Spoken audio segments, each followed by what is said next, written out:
It was the joke heard around the world, the one by President Reagan about bombing the Soviet Union, and it resulted in a Soviet... 1984. The Cold War raged between two superpowers, the United States and the Soviet Union. Major economic and political differences created a constant state of tension between the former allies. Capitalist United States experienced unprecedented economic growth. Apple released the highly anticipated Macintosh personal computer. Los Angeles hosted the 1984 Summer Olympics. Two major blockbusters hit theaters, Ghostbusters and Gremlins. Bruce Springsteen released his most successful record, Born in the USA. The nation grew and prospered, socially and economically. But the communist Soviet Union was a stark contrast. The economy was stagnant. The cost of oil, one of the country's leading exports, declined.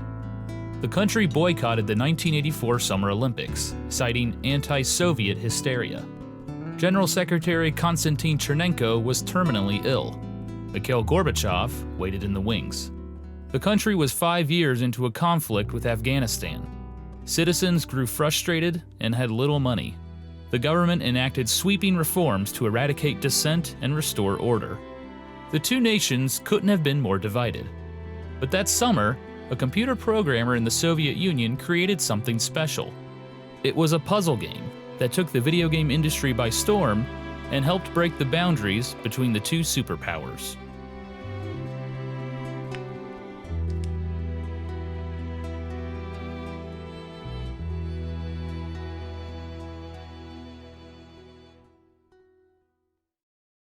Someone in the chat said, Russia created nothing. Stop spreading pro-Kremlin propaganda. Blasted save. Thank you for the 5. Get the subs. Yes, you're right. Tetris is not a Russian invention. You're Alexei right. Leonidovich Pajitnov was born on March 14, 1956 in Moscow. His mother was a journalist who reported on cinema, a somewhat controversial art form in the Soviet Union. His father was a philosopher, a writer, and a dissident of the communist regime. When Wait, what? No, it wasn't. What the fuck? Dude, he did. The what? Okay. I'm sure this is a very good. There's no way this is the what? Okay. Soviet cinema is in a league of its own. And not only that, but the arts in general. This is like a classic Western capitalist take. Okay? A classic Western capitalist take is that the USSR was a joyless, gray, brutalist architecture-ridden, awful land full of starving people who were angry all the time and hated the fucking West. Brutalist architecture is true, okay? There's benefits to it. I'm not going to get into it. But as far as like the joylessness and the lack of art is so fucking insane. It is like a patently untrue ahistoric take, considering that Soviet cinema in and of itself is in a league of its own and is like internationally acclaimed. And not only that, but also as far as arts goes, like the USSR funded the fucking arts dramatically. Like this is something that they cared about. Education and the arts was profoundly important. That's crazy to just say that. That's crazy to just like, it's so insane that it's like hard for me to just glance past it. We're gonna move on, but just I need you to understand that that is objectively untrue. When Pajitnov was 11, his parents divorced. From then on, he and his mother lived alone in a one-bedroom apartment. But their time together introduced him to pop culture. As a writer, his mother regularly attended the Moscow International Film Festival. Sometimes she brought young Alexei along and introduced him to films from around the world. He loved James Bond. He also loved math puzzles and board games, one of the few forms of entertainment available to children of the Soviet Union. One of his favorites was Pentominoes. The goal of the game is to arrange 12 unique puzzle pieces consisting of 5 blocks each into a rectangle. As a child in the 60s, Pajitnov witnessed the This also is kind of funny because like China kind of does this too, where it's like they let you play games, but then you have to like watch museum videos and shit on social media. Obviously, they have like other fucking things to do as well, by the way. That part is ridiculous. But, you know, that level of control is something that you see in China as well, which, who knows, maybe it's not the worst idea. Competition of space exploration between the United States and the Soviet Union. The USSR recruited scientists and engineers to give them an advantage.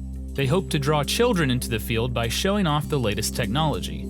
As a result, 17-year-old Pajitnov was introduced to the computer. It left a lasting impression on him. He enrolled at the Moscow Institute of Aviation, where he earned his master's degree in applied mathematics. After graduating, Pajitnov joined the famous Russian Academy of Sciences in Moscow, where he landed a research position in the Dornitsyn Computing Center. But the computing center wasn't exactly at the forefront of technology. All employees used the same room-sized mainframe computer. Work conditions weren't ideal either. Pajitnov shared his desk with 3 other researchers. He followed the same routine almost every day. Wake up between 7:30 and 8 a.m., eat a breakfast of sausage, eggs, and cottage cheese, run some errands, then arrive at the computer. I don't understand. Why wasn't he starving in abject poverty? As is the case for every Russian existing in the USSR. This is weird. Computing center by 10 a.m. He worked until midnight, which gave him some alone time in the evenings. Eventually, Pajitnov and a few other employees got an upgrade, their own personal Electronica 60 computer workstation. It was a huge upgrade over the giant mainframe computers, but to the rest of the modern world, it was ancient. The Electronica 60 was a clone of the LSI-11 computer, a system that came out 9 years prior. The display didn't show any graphics, only alphanumeric characters. Pajitnov worked on artificial intelligence programs and speech recognition software. The latter caught the attention of the KGB, Russia's head. Casually did not mention he became a computer scientist for free. Okay, well, that part is a given. Security agency. They hoped it could record phone conversations. But in the evenings, Pajitnov and a few other researchers had the computers to themselves to work on their own side projects. One programmer was obsessed with Pac-Man, one of the few arcade games to make its way past the Iron Curtain. He spent hours trying to reverse engineer it. There was also Dmitry Pavlovsky, a fellow researcher and friend who programmed several games on the giant mainframe computer stored away in the computing center. There was also a 16-year-old programming prodigy named Vadim Gerasimov. After impressing his computer science teacher, he was brought to the computing center to learn more about programming and assist with projects. Pavlovsky introduced Gerasimov to Alexei Pajitnov. The trio shared a love of computer games and programming, so they formed a team and brainstormed game ideas in the evenings. They hoped to package the games and possibly sell them, an extremely difficult endeavor in the Soviet Union. Pajitnov sat at his desk late into the night, brainstorming. He thought back to his childhood, when he spent hours playing pentominoes. Surely there was a way to translate this experience to the computer. Pajitnov made adjustments to the standard pentomino game to accommodate for his outdated hardware.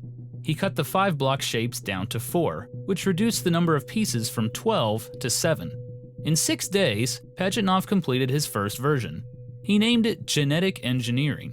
The goal was simple: arrange the pieces until they fit into a box. It worked, but there was just one problem. It was boring. Once a player figured out the solution, they had no reason to play again. The game needed to challenge and engage the player. So Pajitnov made the game more hectic. He narrowed the playing field to the center. It's literally one of the greatest games of all time, by the way. Like, still to this day. Such a basic concept, and yet so good. Of the screen and had the pieces fall constantly. It was definitely more engaging and fast-paced, but that created a new problem. If you failed to complete a row, it's ones that I've never played. What the fuck? There are people on this planet that have never played Tetris. That's mind-boggling to me. I guess I'm old, like.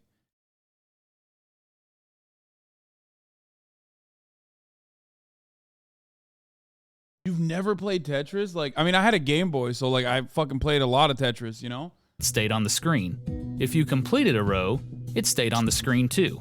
It wasn't satisfying, and the game ended too quickly. Pajitnov's next modification made the game addictive. As soon as the player filled in an entire row, it disappeared. the game could potentially last forever, and fitting the puzzle pieces together was a satisfying reward. Suddenly, he couldn't stop playing his new game. He even played during work hours, claiming to be debugging software. Yes, on the company game was dime. naturally addictive and didn't require any sort of tutorial. That is the Soviet way, okay? That's what Lenin would have wanted. That's certainly what Marx would have wanted. Truly, that is a revolutionary act, okay? Truly. Now, revisionist pieces of shit might disagree with that, but ultimately, the most revolutionary act you can engage in.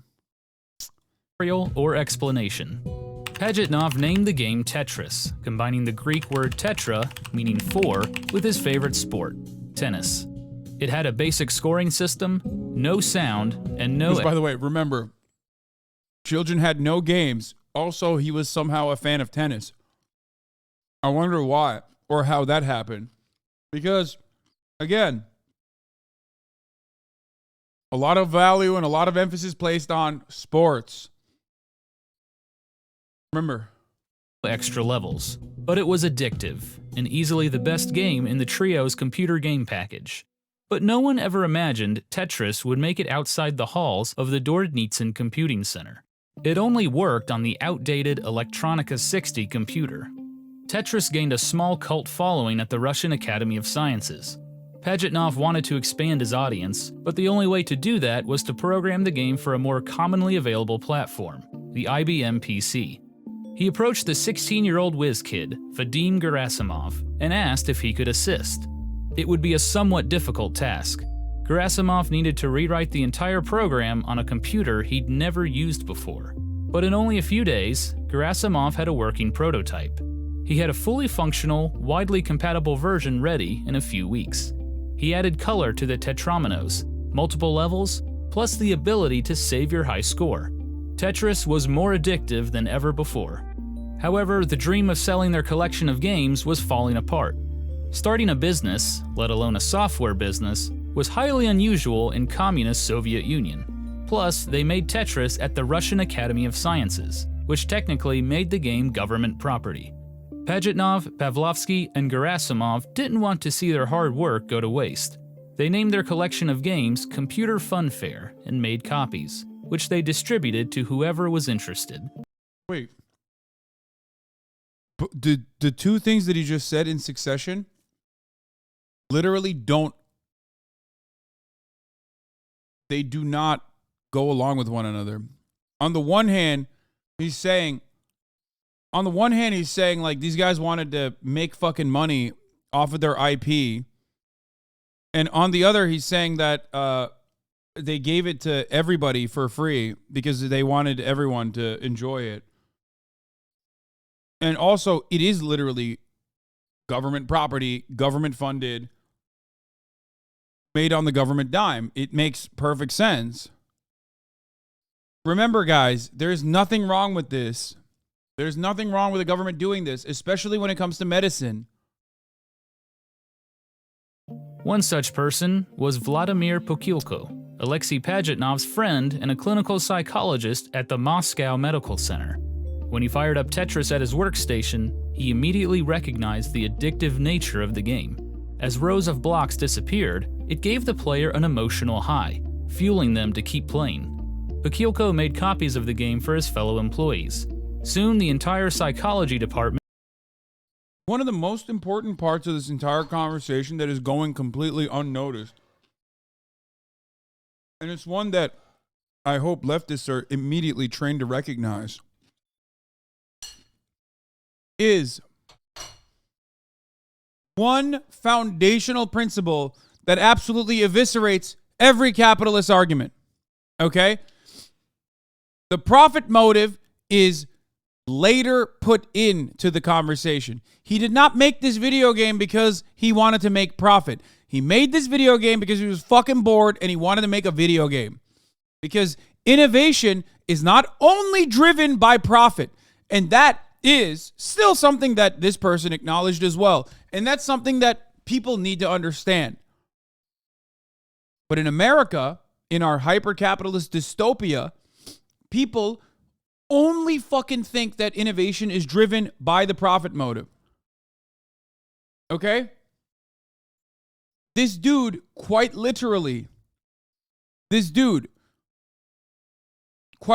made something on public computers that the government paid for. He made a game because he was bored and he wanted to make a game. Okay, something to fill time with. He then turned around and gave it away for free. Don't lie, he was bored at work. I mean, it doesn't matter. There are so many different factors that play a role in innovation. It is never profit. If it was only profit, one of the greatest games of all time would not have been created in the USSR in ways that you just understood. Completely removed from the profit motive, okay? If that was the case, penicillin and insulin would not exist. Would love to hear this guy explain capitalism, explain how it'd be different or somehow good. Like the workers made the game, had no ownership apart from their wages, which they received no overtime. Wait, what are you talking about? Oh, you're talking about... Yeah, you're talking about like if he was describing Ubisoft. Yeah. Yeah, exactly. Or any game for that matter that was developed by coders and developers and shit like that. Was hooked. But Kyoko feared the game would interfere with their work, so he destroyed every copy in the medical center. But the game found its way. Wait, what? Soon them to keep playing. But Kyoko made copies of the game for his fellow employees. Soon the entire psychology department was hooked. But Kyoko feared the game would interfere with their work, so he destroyed every copy in the medical center. But the game found its way back. Yeah, see? You know, managerial dicks everywhere. Rather than fight it, Kyoko thought the game could be useful in studying addiction. A unique two-player version was developed specifically for the Moscow Medical Center by Pajitnov and Gerasimov. More publicly funded innovation. That's crazy. By 1986, Tetris spread like wildfire throughout the Soviet Union. Almost anyone with access to an IBM PC had some form of the game. Pajitnov didn't make a penny, but he was excited about the popularity of the game. But it was only the beginning. Eventually, Tetris made its way outside the Soviet Union, which ignited an epic battle to cash in on the puzzle game.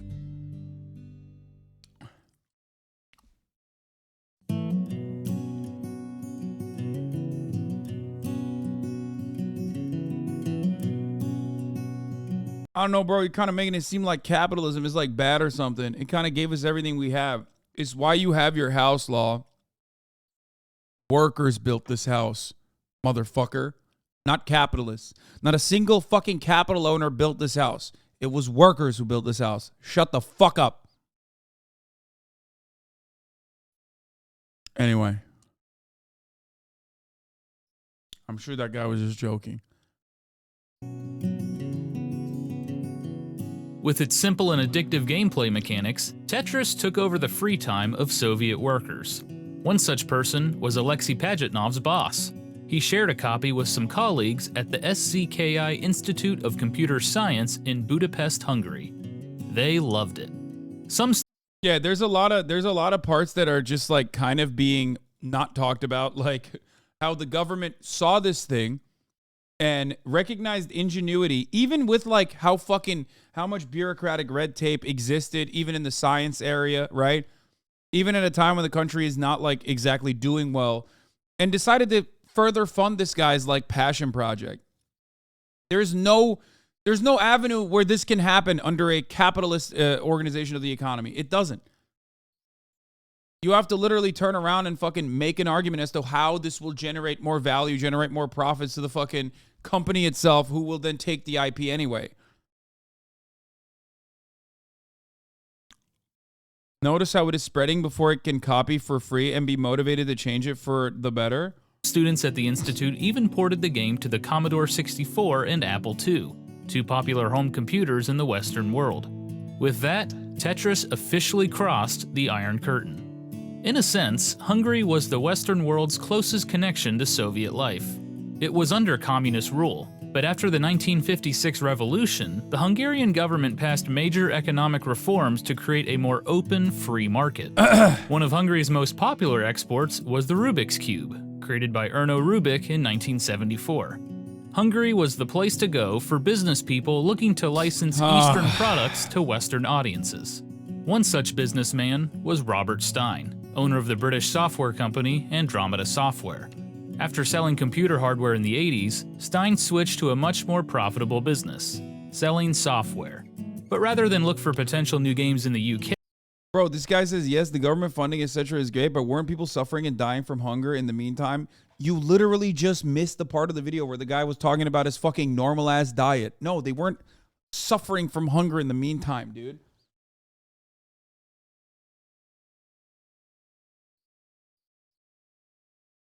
Also, like, also, what about people that are hungry right now?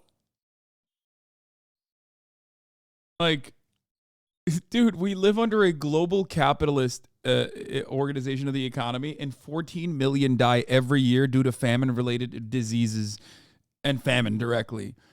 Now, the worst part about it is that, like, if you consider Holodomor, okay, that's like, let's say that's partially deliberate, but partially mismanagement, and most importantly, it's like fucking failure of agricultural production.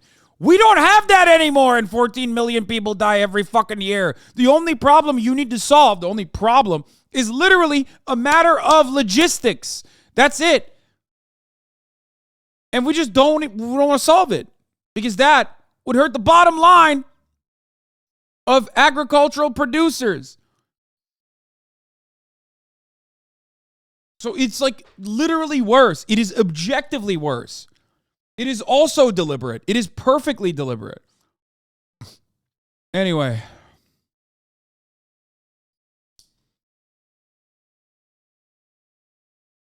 Lol, try criticizing Soviet Russia without describing inner city Baltimore accidentally challenge. Yeah, every time. I mean, how many times do we have to go through this? It's like anytime someone talks about how fucking bad communism is or how bad socialism is, they end up describing capitalism, and it's mind-boggling to me. You're like, dude, socialism? Aren't you talking about the system where people are dying of hunger and like people are dying because they can't get like preventable diseases treated, or, you know, there's an accumulation of wealth and power at the top of and rampant corruption existing in government? I'm like, that's capitalism. You're describing America now.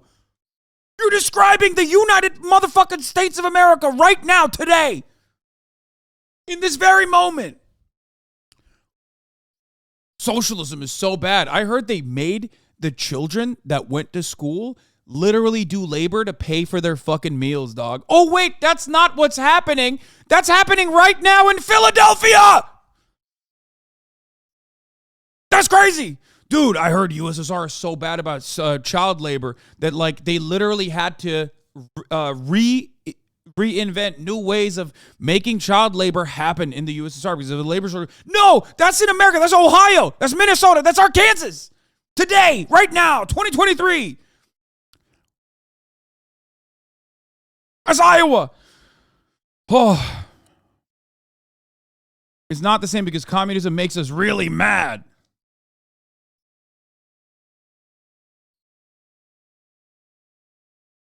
Anyway. Now, I'm not going to sit here and say the USSR was fucking, cheeky-breaky, okay? Or it was great. There were obviously bad parts of every fucking form of governance, and certainly the USSR made some mistakes overall. Not limited to Stalin.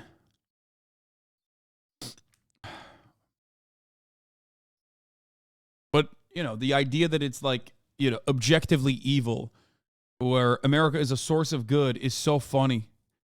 When you got this article, dude, to save money, maybe you should skip breakfast, says the Wall Street Journal.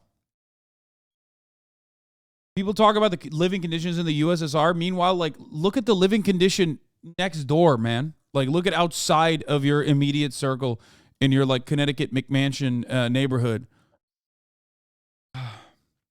Motherfuckers will be saying, says you to me.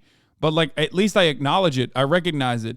I tell you that the top of the hour ad break is here. I tell you that you should skip breakfast and save the $5 specifically to avoid the top of the hour ad break. You know what I'm saying?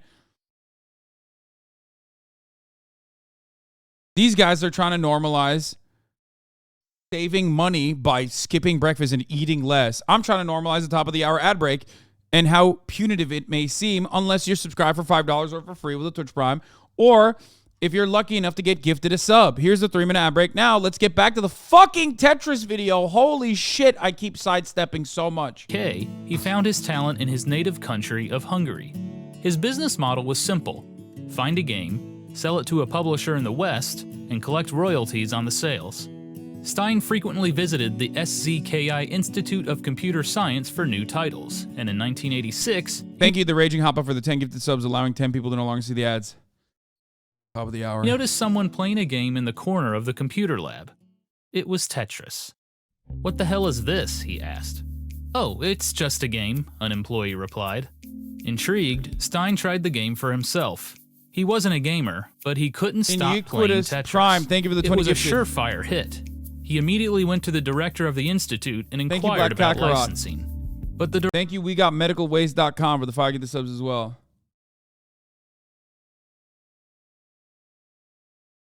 This guy's 100% getting death threats for one of the most boring articles ever about egg, cereal, lettuce, juice, concentrate price increases year over year, month over month. That guy's editor completely fucked him. Anyway. Wasn't a gamer? Bro, no one was a gamer. I mean, yeah. Not a gamer sounds like Hasan. director sheepishly admitted that the game wasn't theirs. If Stein wanted to license Tetris, he would have to make a deal with the Soviet Union. But that was easier said than done. Russia's economy was still very closed off. The chances of Stein simply flying to Moscow and brokering a deal was slim to none. But the director did have one line of communication. He had the number to the Russian Academy of Sciences telex machine. Stein sent a telex message stating that he wanted to acquire the rights to Tetris. The message was forwarded to the creator, Alexei Pajitnov. Pajitnov was shocked. He'd given up the idea of selling software. Now he had an offer in writing for the rights to Tetris, but he had to be cautious. He made Tetris, but he had— By the way, Pajitnov openly talked about how he did not intend to make money from his creation, and he designed the game for fun.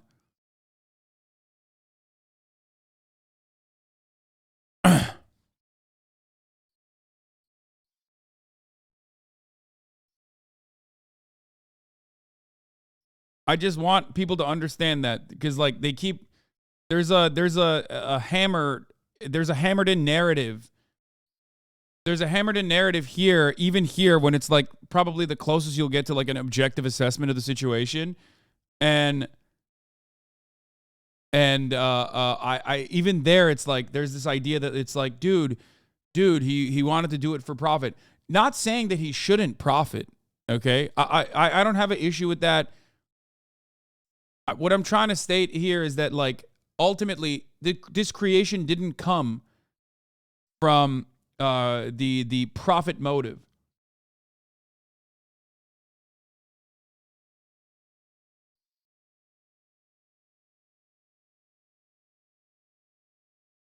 Chat's so angry with America as they live high. Yeah, dude, it's fucking high living out here. Yeah, the only reason why America lives high is because America itself has objectively lowered the living standards of half the fucking global south. So yeah, in comparison to a country that we fucked over, yeah, we're in better shape. You know what I mean? Also, he had no authority. This conversation regularly avoids the entirety of Europe. The entirety of Europe is never called into question. Notice how every time we talk about America living high, we're always comparing America to America's victims, and we just never talk about Europe, where living conditions are objectively better. It's just we always forget that an entire continent of people that we didn't actually purposely eviscerate or destroy, but instead funneled money into and kind of made sure that they couldn't have any kind of socialism happening there, but still did not completely destroy their operations in the endless pursuit of extracting natural resources from. Those guys are doing better than we are. How is that possible? Question mark? You have to pay to use the restroom in Europe, little bro. What? like movies. I love movies. And I know a lot of movies aren't popular. That just started on its own. That was crazy.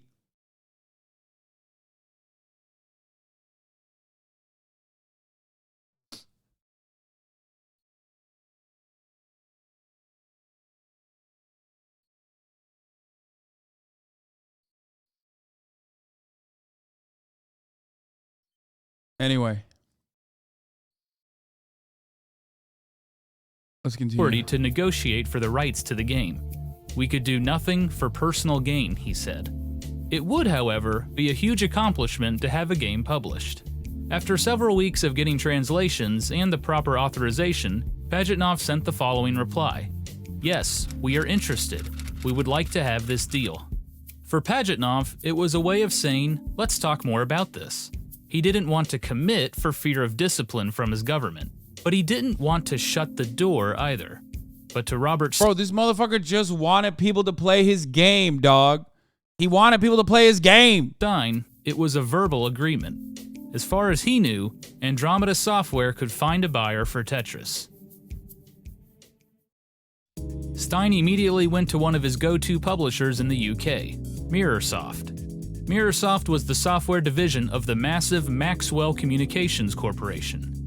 Founded by Robert Maxwell, a decorated World War II veteran, and father of Ghislaine Maxwell, an OG spy, okay? And father of, and I repeat, Ghislaine Maxwell, a spy for originally the OSS, which, by the way, that's what his decorated World War II veteran, that's what he's talking about. Yup. and former member of parliament, the Maxwell Corporation owned several newspapers, magazines, and even a soccer club. Mirrorsoft was a big publisher with strong financial... Why didn't you cover her trial? You can't be serious, right? Because I certainly did. What? Dude, where did these people come from, man? Where did these people come from? Where are you from? Like, not only did I cover the trial, I literally had famous journalist Brace Belden and Liz Franzik on the broadcast. And they were literally in the room. Like, they went and covered the broadcast. They went and covered the court case.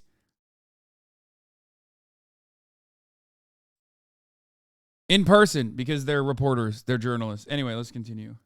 Financial backing. Stein set up a meeting with Mirrorsoft co-founder Jim McConnachie. He took a look at Tetris, thought nothing of it, and passed it off to Mirrorsoft's technical department. Several weeks later, McConnachie wandered down to the technical department during a lunch break and noticed everyone huddled around playing Tetris. He figured he should play the game himself. He took it home, and soon, McConnachie, his wife, and their children were hooked. Along with Mirrorsoft, Maxwell Corporation had another software company in the United States, Spectrum Holobyte. Mirrorsoft and Spectrum Holobyte worked well together, regularly sharing titles and publishing games in their respective regions. Spectrum Holobyte president Phil Adam was in the UK looking at new titles when McConnachie showed him Tetris. He too became addicted. From there, Robert Stein made a deal with the Maxwell Corporation. Mirrorsoft got the home computer and console rights to Tetris for the UK and Europe for £3,000 plus royalties. Spectrum Holobyte got the rights for the US and Japan for $11,000 plus royalties. It wasn't a huge payday for Stein, but he did have other rights to sell, including the arcade and handheld rights. The bigger problem, Hungarian motherfuckers failing to do capitalism well. However, was like, you can't even, dude, you want to be capitalist, but you can't even do capitalism. What are you doing? The real capitalists just fucking shellacked you, dude. They just fucked you so hard. Look what happened. Look at Hungary now. Always want to be something else, dude. Always. Can't fucking just be like, yeah, we're going to be Muslim. We're going to be Turks. Like, can't do that. You know what I'm saying? Gotta fucking act like you're something different. Oh, we're Christian. We're so different. Oh, we're capitalists. We love that shit. Yeah, good luck. Look how well that served you. Stein's supposed deal with Pajitnov and the computing center in Moscow. Just saying. He had- Betrayed. two hungry L's. The vague telex message about making a deal, but nothing was signed. Technically, he was negotiating the rights to a game he didn't even own. With contracts pending with Mirrorsoft and Spectrum Holobyte, the clock was ticking. Stein sent off another telex message to Moscow with his offer. $10,000 up front, along with 75% on whatever money he made from Tetris. Pajitnov replied once again with a vague but positive response. They were ready to make a deal. Stein kept pressing. He even offered partial payment in the form of Commodore computers. But just as Pajitnov predicted, the Soviet regime intervened in the negotiations. AcademySoft, an internal publishing and licensing group within the Russian Academy of Sciences, handled further negotiations. AcademySoft insisted that the only rights available to Stein were for the IBM PC version of Tetris. Stein agreed. Future versions of Tetris could be negotiated for later. It was now 1987, and there were still no signed contracts. Spectrum Holobyte and Mirrorsoft prepared their versions of Tetris under the assumption that all the rights were secured. Robert Stein grew frustrated. Who exactly was in charge of the negotiations on the Russian side? Stein had a verbal agreement, or so he thought, but he needed pen to paper in order to make his dealings with Mirrorsoft and Spectrum Holobyte legit. So Stein put pressure on the Russians. In April of 1987, he sent another telex message to Moscow, this time announcing that Mirrorsoft and Spectrum Holobyte would release Tetris for the IBM PC in their respective regions. But his forcefulness got him nowhere. In June of 1987, Stein finalized the deals with Spectrum Holobyte and Mirrorsoft for Tetris. But he still had to get the Russians to sign on the dotted line.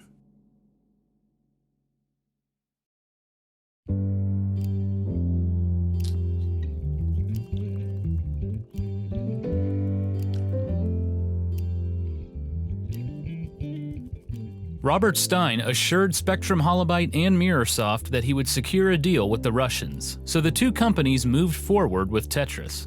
But marketing was a big issue. Tetris was an addictive game, but it was unlike any other game on the market. There was no story or hero. The graphics weren't cutting edge. Phil Adam, president of Spectrum Holobyte, noted that Tetris was the first Russian game to be commercialized in North America. Why not use this to their advantage? He proposed Tetris be marketed as an exotic game from the mysterious world behind the Iron Curtain. It would surely tap into the public's curiosity about the Soviet Union. The game was completely reprogrammed to incorporate allusions to Russia. The developers added imagery of St. Basil's Cathedral, Lenin Stadium, and May Day celebrations in Red Square. They incorporated classical Russian music. They even added a reference to Matthias Rust, a West German pilot who flew a small plane directly into Red Square. He was arrested and charged with hooliganism. Ronald Reagan and Mikhail Gorbachev, just important pieces of USSR history, including that. impersonators showed off the game at trade shows. The Tetris hype grew as release day approached. But right before Tetris launched, in January of 1988, Robert Stein received a telex message from another organization in Russia. The group accused Stein of selling Tetris illegally and demanded that further negotiations go through them. They were known as ELORG. ELORG was short for Electronic Org Technica. The Soviet Ministry of Foreign Trade formed ELORG for the purpose of importing and exporting technology, specifically to other communist nations. But in the 1980s, under the leadership of Mikhail Gorbachev, restrictions on foreign trade with the West loosened. ELORG was now free to seek licensing deals for technology internationally. This included computer software. ELORG learned that some of the researchers at the Russian Academy of Sciences were creating computer programs, including Pajitnov's artificial intelligence software. Like, here's the thing. Like, if you look at this from a pro-capitalist point of view, you can't literally look to one of the most formative, one of the most important fucking video game inventions, one of the most, still to this day, playable video games that is arguably, very successful as IP, standalone IP, and say, oh, it's okay that a Hungarian guy that like imported it under like weird under weird loopholes imported it for $11,000 and say that that's fair is fair. You know what I mean? So like the Russian government at that point, the USSR wanting more for this IP. If you are going to look at it through capitalist standards, it's literally just combating. It's actually combating exploitation. British guy through a Hungarian guy. You know what I mean? It's like it makes sense even from a capitalist perspective.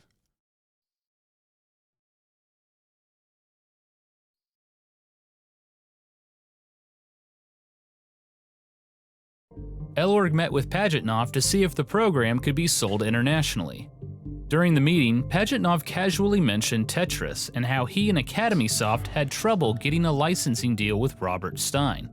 Representatives from Elorg were shocked. Pajitnov and Academy Soft had no authority to negotiate international software licensing deals. They demanded all the paperwork be handed over immediately. What they learned was incredible. A researcher at the Russian Academy of Sciences was negotiating an international business deal for a video game. Not only that, but it was about to be sold in the West, and nothing had been signed.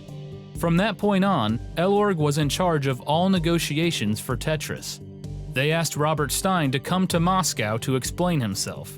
When he arrived, Stein said it felt like an interrogation. Representatives from Elorg didn't trust him. "Why are you selling Tetris without our permission?" they asked. "I didn't even know your group existed," Stein replied. He held his ground, arguing that pulling the deal now... I don't even disagree, by the way. I'm sure, like, to be fair, like, that seems like a bureaucratic incompetence, certainly, for sure. No, look, I'm not gonna like fucking defend the guy here, okay? I'm not gonna defend the guy here, but what Elorg is doing in this situation is like what every fucking IP owner does.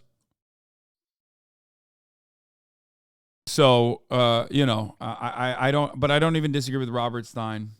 Could be an embarrassment to the USSR, as it would make them seem unreliable in the world economy.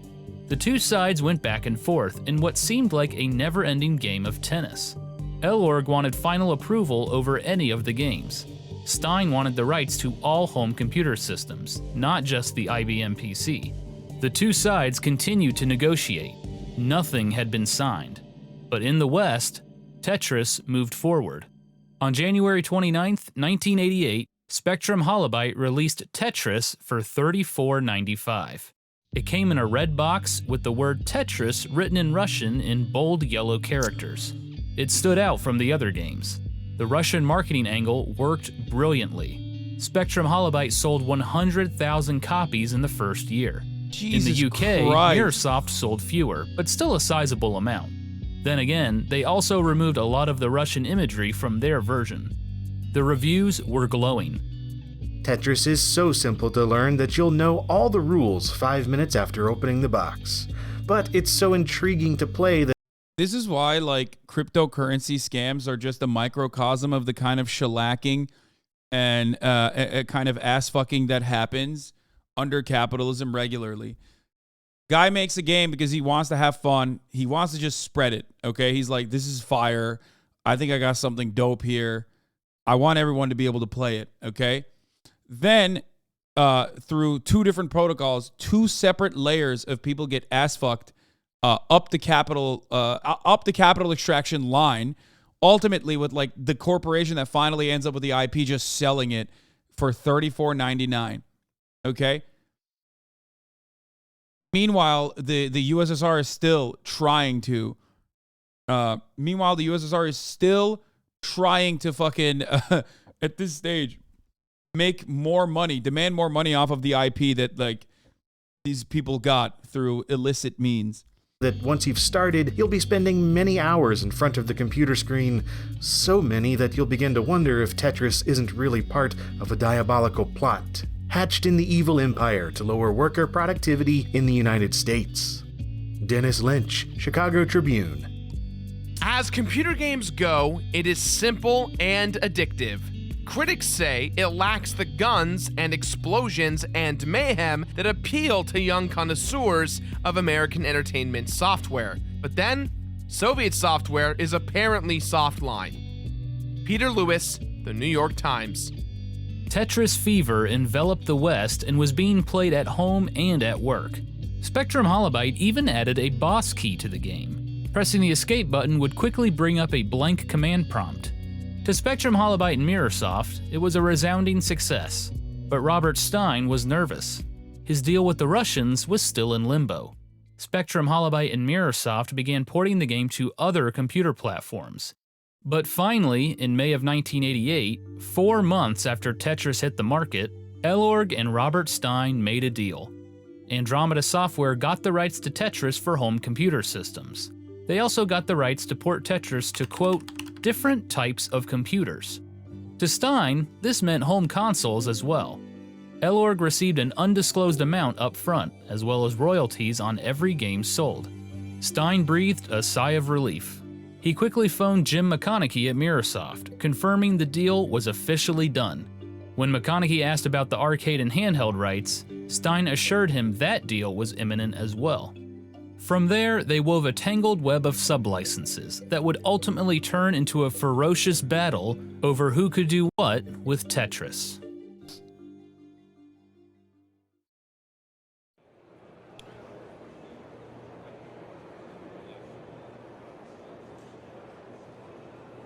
Okay, if it's on ESPN right now, clip it and ship it.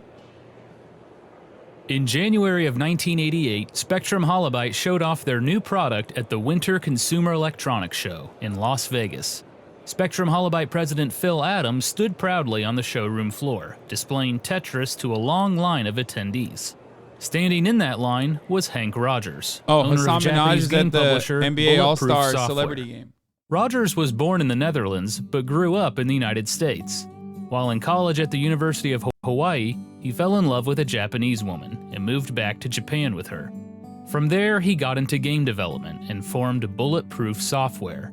Inspired by the game Dungeons & Dragons, Hank Rogers released The Black Onyx, an ambitious, turn-based RPG, the likes of which Japan had never seen before. By the end of 1984, it was the best-selling computer game in Japan. In 1985, he was enamored with the Nintendo Famicom and determined to make a game for the system. After reading in a magazine that Nintendo president Hiroshi Yamauchi was a fan of the board game Go, he set up a meeting. Rogers pitched that he could make Go for the Famicom. Yamauchi gave him an advance of 30 million yen, or approximately $300,000, to make the game. Within minutes, Rogers had a deal with Nintendo, cash, and became an official Nintendo licensee. By 1988, Rogers was getting more into publishing. He frequented trade shows, looking for the next big game to bring back to Japan. So there he stood, waiting in line to play an odd-looking new game from Russia, Tetris. He wasn't quite sure what to make of it. Tetris was probably the quietest game at the show. Even then, products were graphically exciting, but this game was a totally different thing. I wanted to play it because it struck some basic chord. I couldn't stop playing. After going through the line more than 5 times to play, Rogers was convinced. Tetris was the game he was looking for. It was simple, seemed easy to program, and would require little translation. Rogers learned that Gilman Louie, CEO of Spectrum Holobyte, was going to Japan to shop the game. Gilman Louie's first stop was the ASCII Corporation, one of the largest publishers in Japan. They declined Tetris, saying it was too retro. Their loss was Rogers' gain. Gilman Louie and Hank Rogers signed a letter of intent for Bulletproof Software to publish Tetris in Japan for just about every platform. It's so funny that even on this fucking platform, of all platforms, people still do like ASCII. You still turn around and go, ASCII, Lamau. Like, you know the word. Like, we don't even allow it in the fucking chat. And you still go, Lamau, ASCII. Form imaginable. Rogers' offer was standard, a cash advance, as well as royalties on every copy sold. Spectrum Holobyte had no plans for getting into the Japanese market, and Rogers seemed more than capable of delivering Tetris to the country.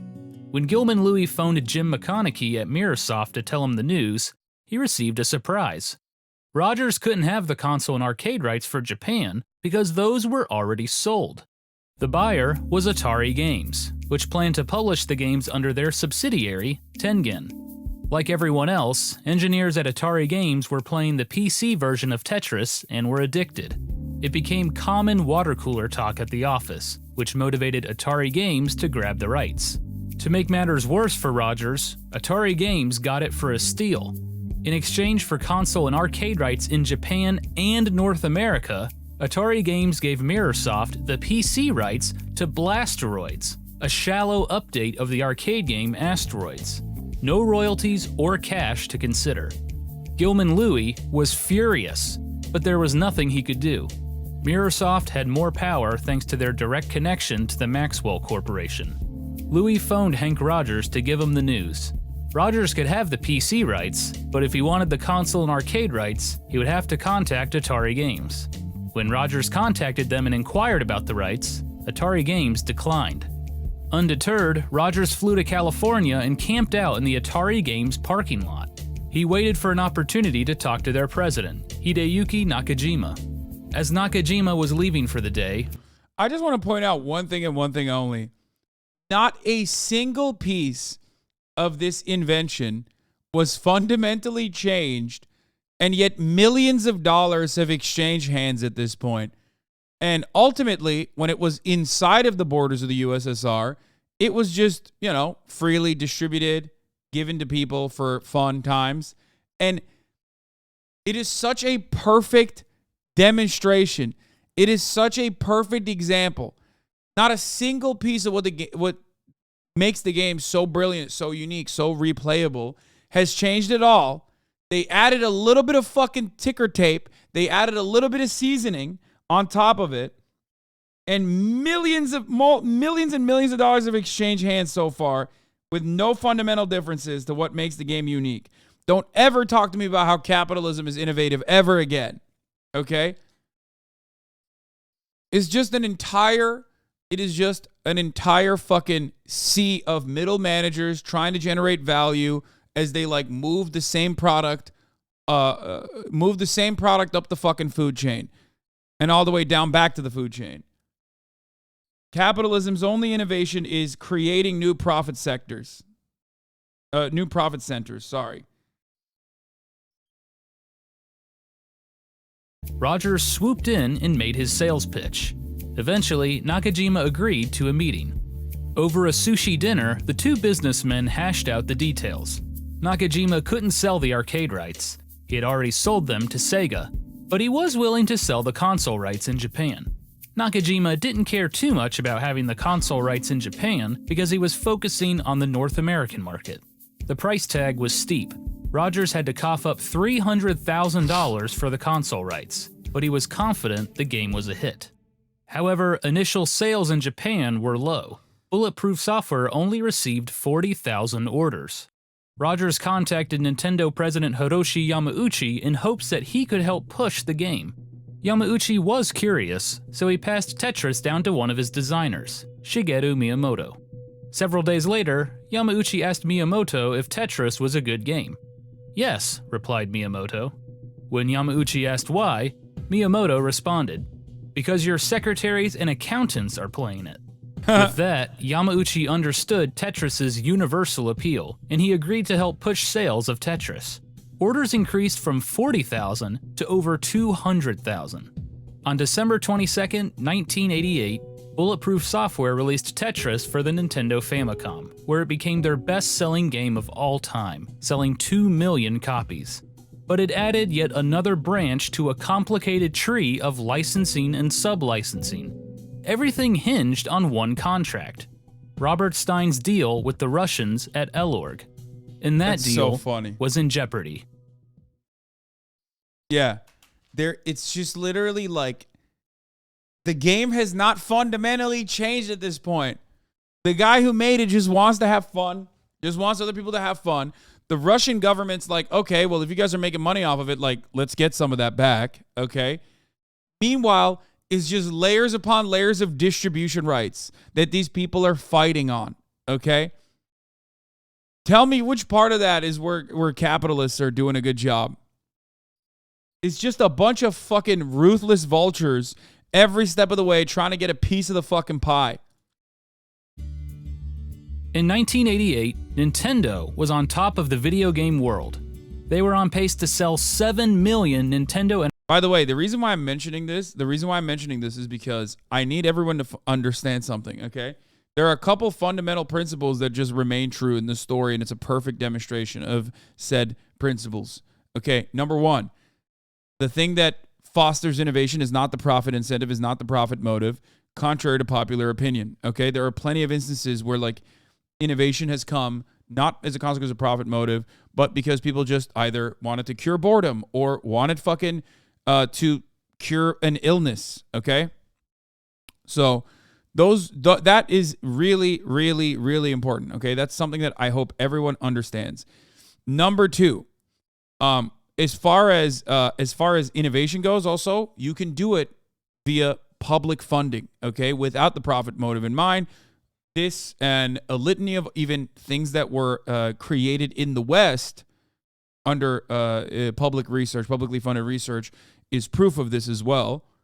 And three, and perhaps this is more important for contemporary society here, the only thing that capitalist corporations added onto this was nothing that was like a fundamental difference or whatever, but just packaging, okay? Marketing. Capitalism is very good at marketing, okay? It created a way to market, and that's the only additional value that it provided. Other than that, it's just like distribution, but most importantly, it's just literally changing the delivery mechanism and marketing. Why do I hyper-focus on these two elements here? Because that is precisely what happens in medicine every fucking day, okay? This is something that I personally despise. I talk about regularly. Medicine, okay, pharmaceuticals have inelastic demand. So even by capitalist metrics, even by a neoclassical economist understanding of the subject matter, pharmaceuticals need to be heavily regulated, if not entirely nationalized. Okay? What do pharmaceutical corporations do? They do this exact same thing that they did with Tetris. Now, Tetris, of course, is a consumer good. It's not medicine. You will not die if you don't have Tetris. Make matters worse, you will die if you don't have the actual medication. And yet, here in the United States of America, that's all pharmaceutical corporations do. They fucking hound. They engage in the most predatory hounding of patents and basically try to extend patents as long as they possibly can through different delivery mechanisms. All they will change is just like one way to deliver the same exact medicine, just so they can continue extending the fucking lifeline, continue extending the patent itself. Not only that, but also when patents are slated to end, okay, when the lifespan of a patent is about to end, pharmaceutical corporations will stop actually trying to find new ways and stop trying to test new ways in which medication that they already have on hand could solve other illnesses. So misinformed. Yeah, you're right. Well, I described everything that is currently happening in, capitalist medicine, but one chatter said I'm so misinformed. So clearly, he will now begin to explain to me how novel chemical compounds are actually found in the United States, or a lot of novel chemical compounds are found in the United States of America. As a matter of fact, the United States of America is number one in novel chemical compound discovery, except that, of course, completely fails to recognize the size of the United States and also how much of the novel chemical compound discovery is actually still funded and facilitated by publicly funded research. And not only that, but also as far as like the per capita argument goes, the United States does not crack the top 5 of novel chemical compound discovery in the field of medicine. I am not actually misinformed. I also know what your counters are going to be, and your counters are wrong. Unless you have something else to explain to me, like a Steven Crowder video that you watch that says that like the United States of America actually funds the rest of the world's medication because we're so magnanimous and so good by paying 10 times the price for fucking insulin that we would if we crossed the border of Mexico or snow Mexico up in the north, i.e. Canada, then I will tell you that you're completely incorrect, and I can address that as well. Do you want me to give you more fucking examples that your side constantly makes? Because I've heard it a million times over. It's just not real. It's not real. It's just complete fabrication. The American Enterprise Institute wrote it up in like 1985, and they still use the same exact dumbass fucking arguments still to this day. Oh. He just said so misinformed. That's it.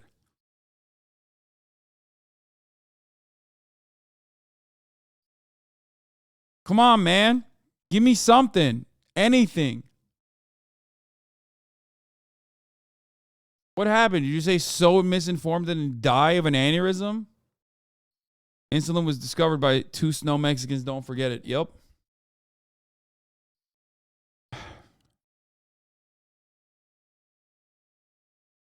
Part of my job is looking at pharmaceutical R&D. Companies literally take the same drug and recycle it through development for what it seems like an insignificant change to refresh and hold their IP. Yes. It's IP and marketing. That's all. It's the new delivery mechanisms that they focus on to extend their IP or marketing. That's it. And lobbying, of course, too.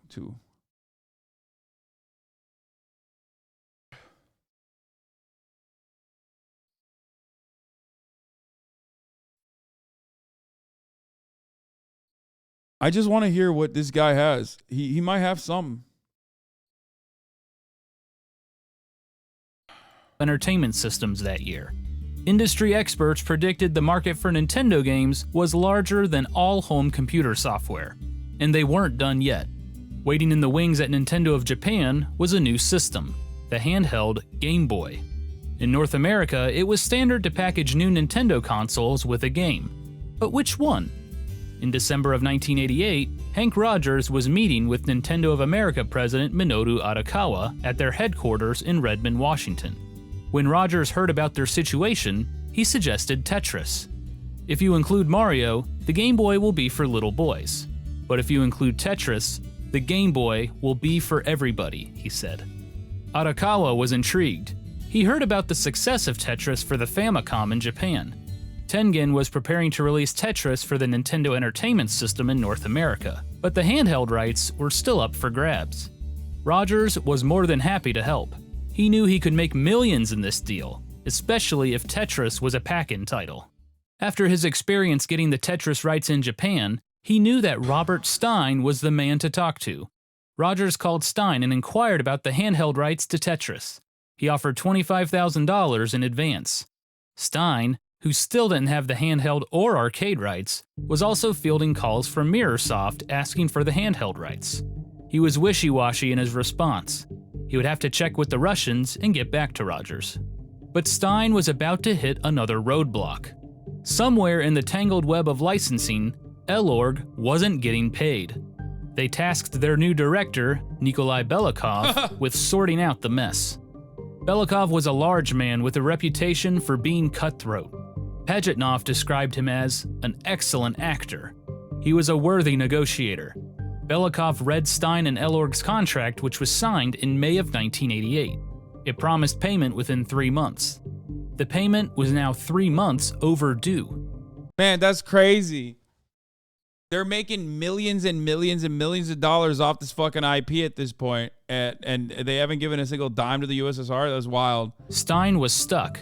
He had Mirrorsoft and Hank Rogers wanting handheld rights. Unlicensed arcade versions of Tetris were already being sold. He figured his best chance to sort everything out was to fly to Moscow and meet with Belikov. Meanwhile, Hank Rogers felt ignored. He grew suspicious of Robert Stein. Not only that, but he got word that Gilman Louie of Spectrum Holobyte was trying to sell the handheld rights for Tetris to Nintendo. When Minoru Arakawa asked Rogers about it, Rogers was adamant. "I know Gilman doesn't have those rights. Give me a chance to finalize that deal." Rogers decided that it would be easier if he just dealt with the Russians himself, and headed off to Moscow. In the UK, Mirrorsoft caught wind of Nintendo's interest in handheld rights. Parent company Maxwell Corporation sent Kevin Maxwell, the son of owner Robert Maxwell, to Moscow. And Ghislaine Maxwell's brother.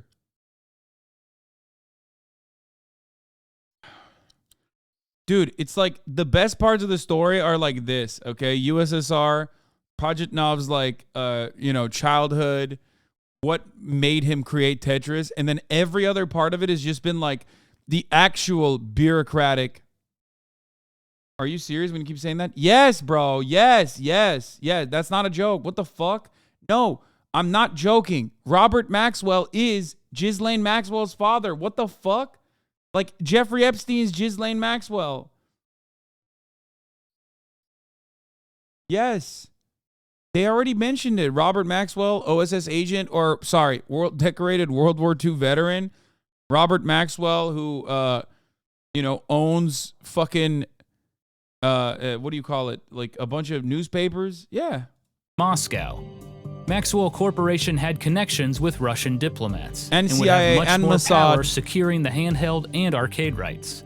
In February of 1989, all three men, Stein, Rogers, and Maxwell, flew to Moscow to get their piece of the Tetris pie.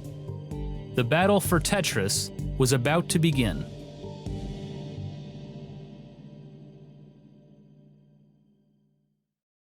Ghislaine Maxwell's a Nepo baby? Yes. Yeah. That's why the international pedophile sex traffickers have fallen off. They're hiring nepotism talent. They're not going into the fucking roster any longer like they used to back in the day. You know what I mean? Oh, Jesus. Okay, let's continue. Sorry. Hank Rogers arrived in Moscow without any clue where to go.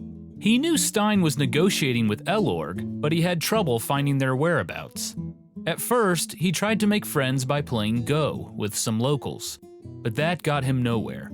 So Rogers hired an interpreter to help him find Elorg. After a day of riding around Moscow, they finally got the location. Hank Rogers walked into Elorg and asked to speak to someone about the rights to Tetris. As he waited in the lobby... Wait. The other guy that was trying to fucking sell this, Gilman Louis? Oh my God. The other guy that was trying to sell the rights and sidestep the other dude is also the guy who founded In-Q-Tel. Oh my God. The CIA had everything to do with Tetris being sold globally from both fronts. That's insane.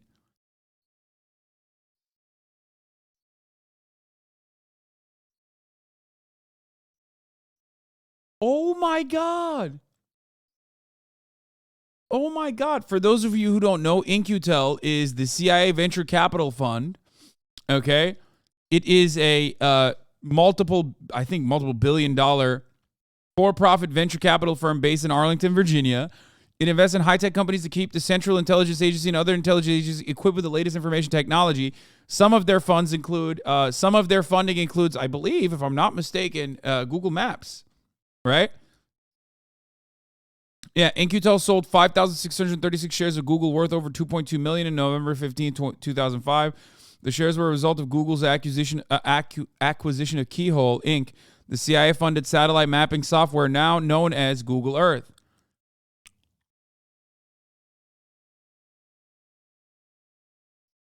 It's the CIA's investment division.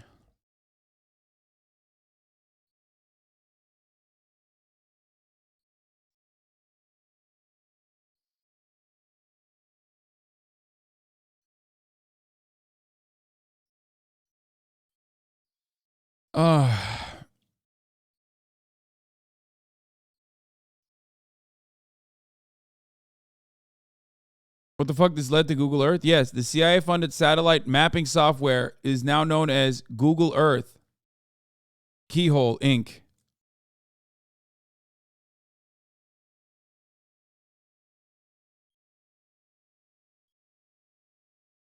Maybe the CIA thought, perhaps not so incorrectly, that video games would be as addictive as another venture that the CIA engages in now, opium, at the time, and that's why they were funding it. I don't fucking know. Probably not. Holy shit, they invented GeoGuessr. Michael! M. HUD.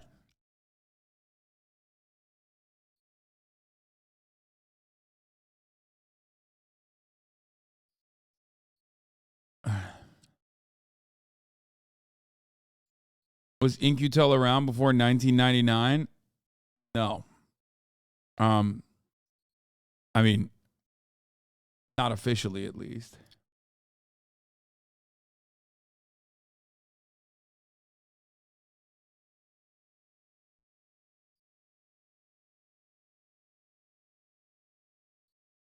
It is wild though that this fucking dude who was a video game designer, co-founded and ran the CIA venture capital In-Q-Tel. With his company, Nexa Corporation, to design and develop multiple computer games such as the F-16 Fighting Falcon Flight Simulator series. It later merged with Spectrum Holobyte, where he was the CEO until its acquisition by Hasbro, after which he became the chief creative officer and general manager of Games.com Group. Like, why? Why is he doing that?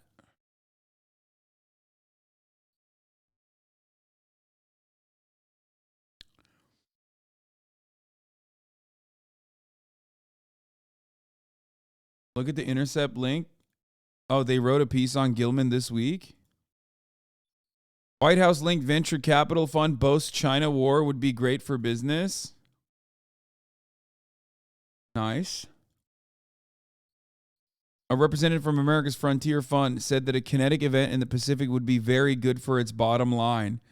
That's the same guy that we're talking about, by the way, Gilman Louie, American Frontier Fund's co-founder and CEO.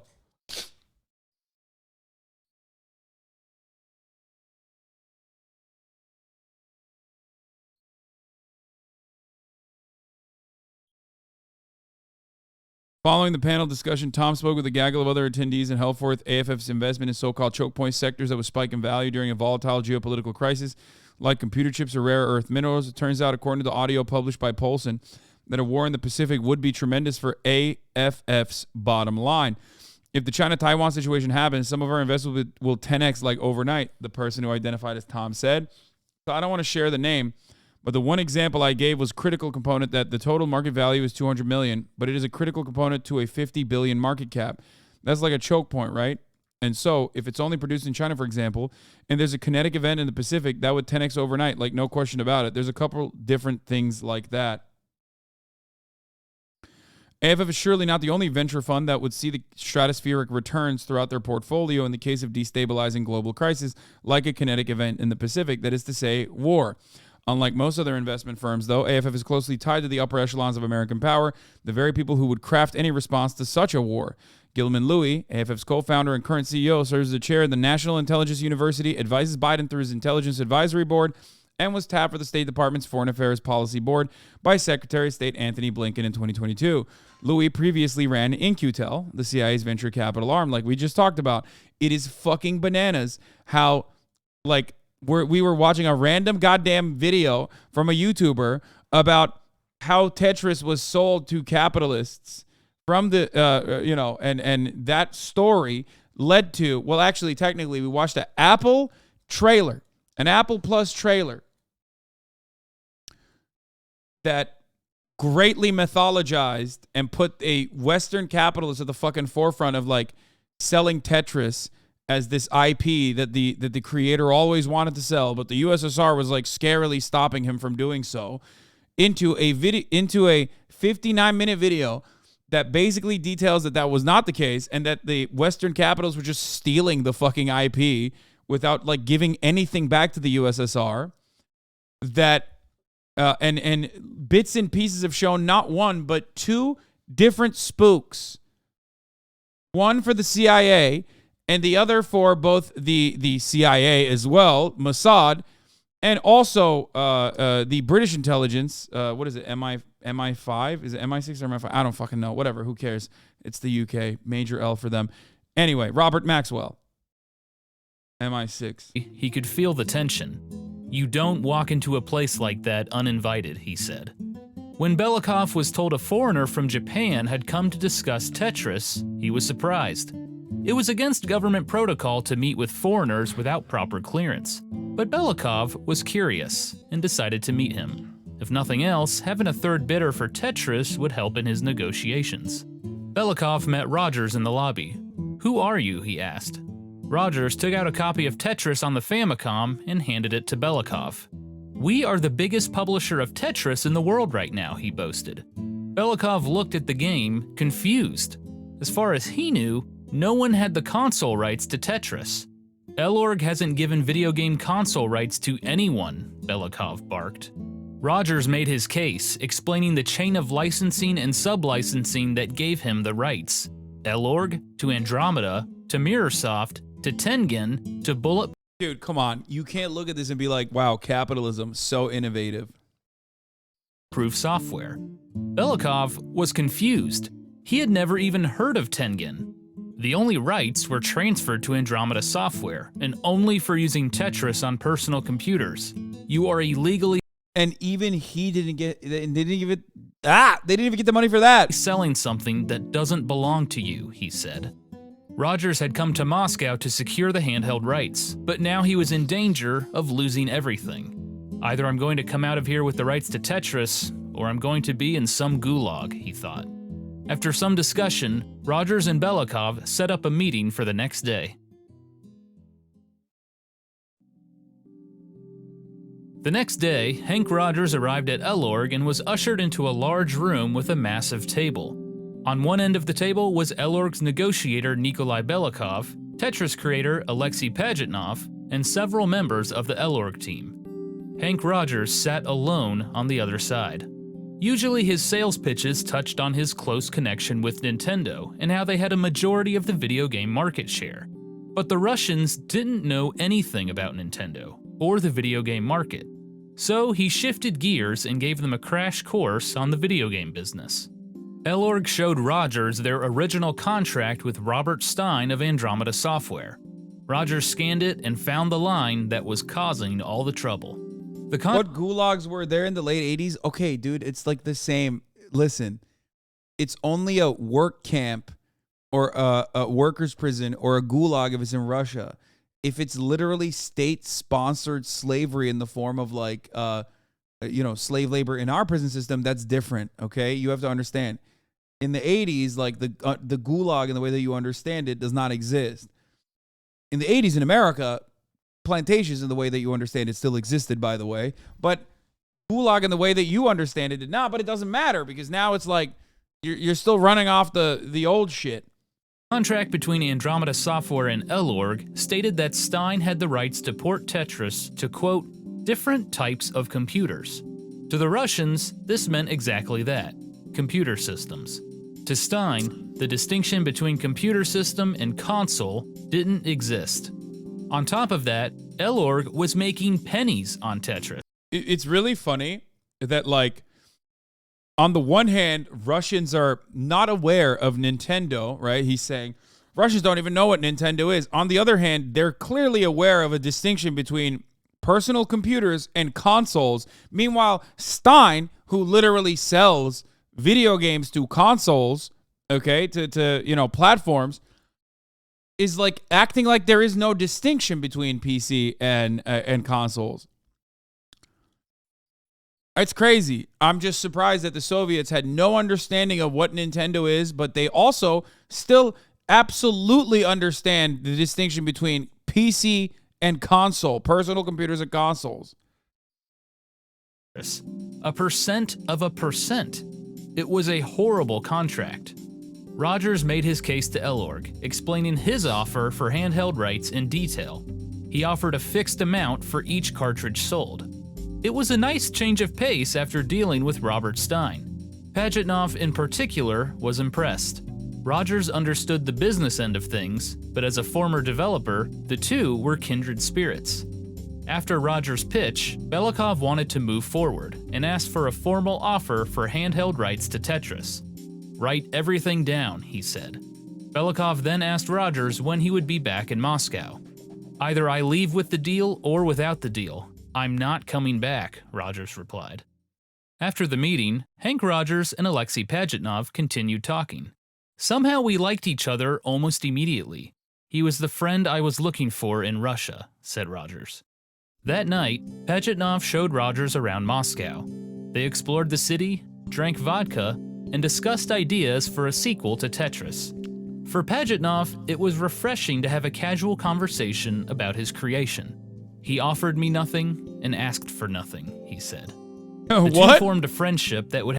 Poor guy, you got duped, brother. What do you mean? This guy just fucking wined and dined you. He's a snake oil salesman, homie. What do you mean? He wined and dined you. He's like, oh, he just didn't ask for anything. It's like, yeah, he literally just took your creation. Like, he literally went there to get international distribution rights to your creation. Would have a major impact on the future of Tetris. The next day, Rogers returned to Elorg with a one-page offer for the handheld rights to Tetris. Rogers knew Stein would be coming, so he added pressure by having the offer expire in 1 week. After his crash course on the video game business, Nikolai Belikov prepared for his upcoming meetings with Robert Stein and Kevin Maxwell. Belikov thought Stein was abusing his rights to Tetris. Stein reaped all the rewards, while the Russians got next to nothing. It was also apparent that Tetris creator Alexei Pajitnov preferred Rogers over Stein. It was time for the communists to play the game of capitalism. Robert Stein entered the Elorg offices with one goal in mind: to secure the handheld and arcade rights to Tetris. The arcade rights were especially important, considering Tengen and Sega were already selling machines. A similar thing always happens when Western nations, America, Western media specifically, covers China. Damned if you do, damned if you don't. On the one hand, they're like, oh, look at these fucking dumbass communists. Like, they're making fucking video games and they're making IP without having like a serious patent over it, and they're just like releasing it for no fucking reason. Let's make money over it. So when they're like, okay, well, this is our IP, we are now like literally, and I use this term very liberally, democratizing their marketplace. That is the Western liberal take on, on this era of the USSR. If they are democratizing their marketplace and focusing on international trade, then they're like, lol, you're just trying to make money. It seems like you're a capitalist. And this is something that you see about, this is something that they talk about with China too, all the fucking time. The media covered China relentlessly. They were like, oh my God, their COVID-0 policies are killing people. Oh my God, their COVID-0 policies are killing people. They're like directly murdering people by like locking them. Everyone's very angry. Everyone's very mad about the COVID-0 policies. And then the moment that China opened up their, loosened their restrictions on COVID-0 and just like dumped it entirely, they were like, lol, everyone in China's getting COVID, you fucking idiots. Lol, we told you. We told you fucking dumbasses. Yo, can you imagine opening up your fucking economy? Get fucked, China. It's like, dude, what are you talking about? There's no winning. Unlike the top of the hour where there is a winner. The winner is subscribers who have subscribed for $5 or for free with a Twitch Prime by connecting their Amazon Prime account to their Twitch accounts. Or the winners are those who get gifted subs if they're lucky. Here's a 3-minute ad break now. Get fucked. Oh. But Nikolai Belikov had other plans. Belikov presented Stein with their original contract. Mr. Stein, tell me honestly, what is this document called? He asked.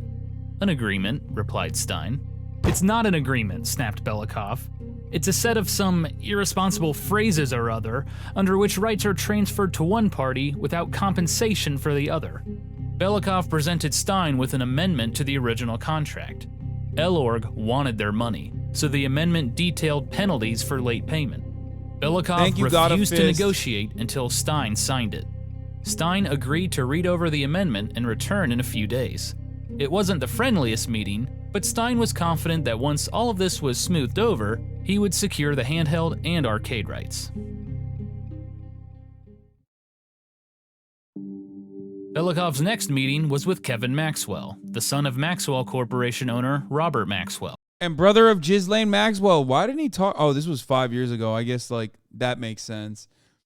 Okay, this is a video that's 5 years old. I get why, you know, they didn't mention that. Because if this video was made in like the last couple of years, not 5, there's no way he would have mentioned Ghislaine Maxwell in this. Like, for sure. Robert Maxwell had connections to Russian bureaucrats, including General Secretary Mikhail Gorbachev. Mirrorsoft was confident that Kevin Maxwell would get the ball rolling in. I wonder why Robert had those connections. I wonder, even in 5, highly relevant? No. At that point, come on, bro. 5 years ago?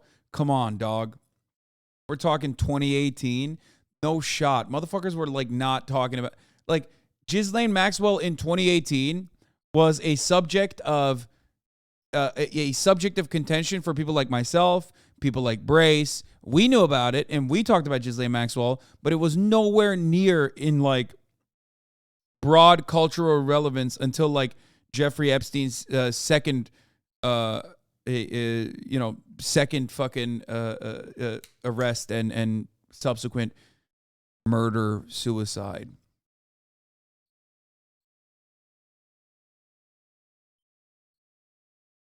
In their favor to secure the handheld rights. Belikov began the meeting by sliding the Famicom Tetris box across the table. "What is this?" he bluffed. Maxwell had no idea. He guessed it was a pirated copy of Tetris. Only more reason for Mirrorsoft and Elorg to make a deal and get rid of these fakes, he said. Maxwell's ignorance of the situation was his downfall. For Belikov, it was confirmation that no one had the home console rights to Tetris. It would be foolish for Belikov to completely blow off Maxwell, even if he knew he was full of it. Their connections to Russia were relevant, and they had deep pockets. If it was indeed a pirated copy of Tetris, Belikov said, then Mirrorsoft should make a bid for the home console rights. He threw in another deal as well. Elorg would receive publishing rights to several Maxwell Corporation reference books and encyclopedias. In exchange, Mirrorsoft was given a right of first refusal for any new rights to Tetris. Maxwell was satisfied with the arrangement and returned home, thinking he had moved things in a positive direction for Mirrorsoft. In reality, he had compromised everything. Back in his hotel room, Robert Stein read over the amendment to his original contract with Elorg. It was basically the same, plus some extreme penalties for late payments. Getting the arcade rights was crucial, and in order to get them, Stein had to sign the amendment. He signed it and returned to Elorg the next day. With that out of the way, negotiations could continue. But Belikov claimed Elorg wasn't ready to sell the handheld rights. The arcade rights, however, were for sale. The cost? $150,000 for advanced royalty payments, with a 6-week deadline. It was a lot of money, but at least Stein would avoid any licensing issues for Tengen and Sega's arcade version of Tetris. Stein returned home feeling satisfied. But there was one crucial detail Stein missed in the new amendment. Belikov added a definition for a computer, which said that a computer consists of a processor, monitor, disk drive, keyboard, and operating system. Since the document was backdated, it effectively stripped away all the console rights Stein thought he owned. The large penalties for late payments had all been a distraction. The Russians at Elorg had played the game of capitalism and won. After his meetings, Belikov called Rogers to inform him that Kevin Maxwell and Mirrorsoft also wanted the handheld rights for Tetris.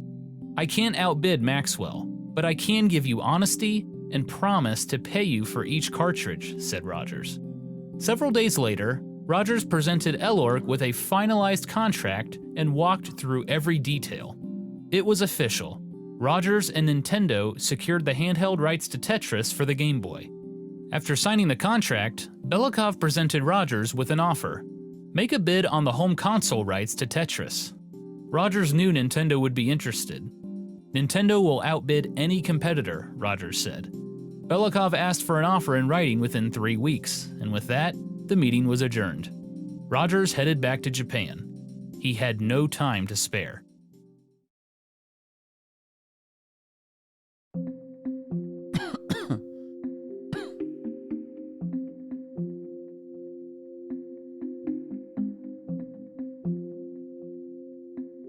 As soon as he got back to Japan, Hank Rogers phoned Minoru Arakawa at Nintendo of America with the news.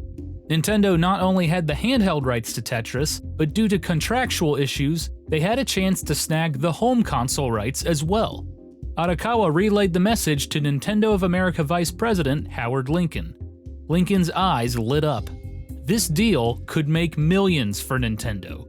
It would also be sweet revenge against Atari Games, a former Nintendo licensee that was now suing them for $100 million. The suit stemmed from Atari Games' frustration with Nintendo's licensee policies. They alleged antitrust violations and unfair competition. At the same time, Atari Games released a batch of unlicensed games under their subsidiary, Tengen. They were the very first unlicensed games on the Nintendo Entertainment System. One of Tengen's upcoming releases was the console version of Tetris. Taking Tengen's rights to Tetris would hurt, and Lincoln knew it. So they sent Rogers back to Moscow to make a formal offer. With him was a high-profile attorney who had previously worked in the Soviet Union and was fluent in Russian. Their offer to Elorg was incredible. $5 million, guaranteed. As promised, Belikov contacted Mirrorsoft for right of first refusal. On March 15, 1989, he sent them a telex and gave them 1 day to respond with a counteroffer. When nothing came back, Elorg was ready to sign the deal with Nintendo. Due to the enormous amount of money at stake, a Nintendo employee had to sign the contract. How much money is that in today's money?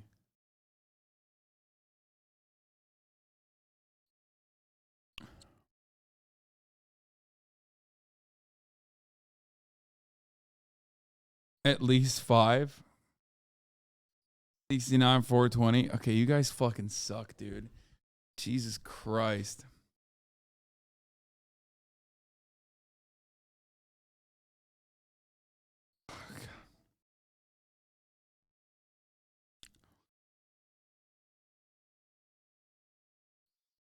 Lincoln and Arakawa went themselves. They traveled in secret. Any chance of Atari Games finding out could jeopardize the agreement. They told Nintendo of America employees they were traveling to Japan and took off for Moscow. Negotiations continued when they arrived. Lincoln was sure Atari Games would come after them. He wanted a clause stating that the Russians would help defend their rights in any litigation. Lincoln also suggested royalty payments to Alexei Pajitnov for creating the game. Belikov found the suggestion inappropriate. Pajitnov had made the game on company time. It belonged to the state. Belikov suggested that Elorg could make the cartridges. They even inquired about making their own version of the Nintendo Entertainment System. Nintendo declined. During the final stage of negotiations, Nintendo would never allow that, dude. What do you mean? Nintendo would never allow that. Oh, Jesus. Nintendo about the DMCA, the USSR. Jim McConaughey of Mirrorsoft finally returned the telex message to Elorg. As far as McConaughey was concerned, Mirrorsoft already had the console rights. Elorg must be mistaken. That was all Elorg needed to hear. Nintendo has a stroke whenever you name your child Mario. Yeah. The entire Italian nation is about to get DMCA'd by Nintendo. Whenever there's a new Italian man that happens to become a plumber, they're like, if you ever wear the fucking overalls, dog, we are coming after you. We will fucking sue you.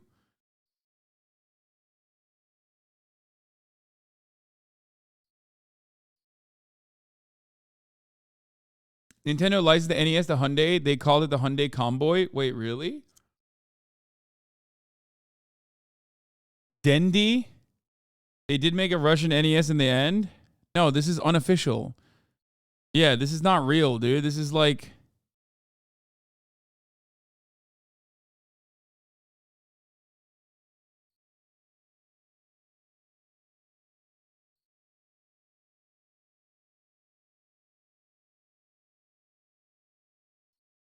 $5 million in 1989 equals 12 million, 12.3 million.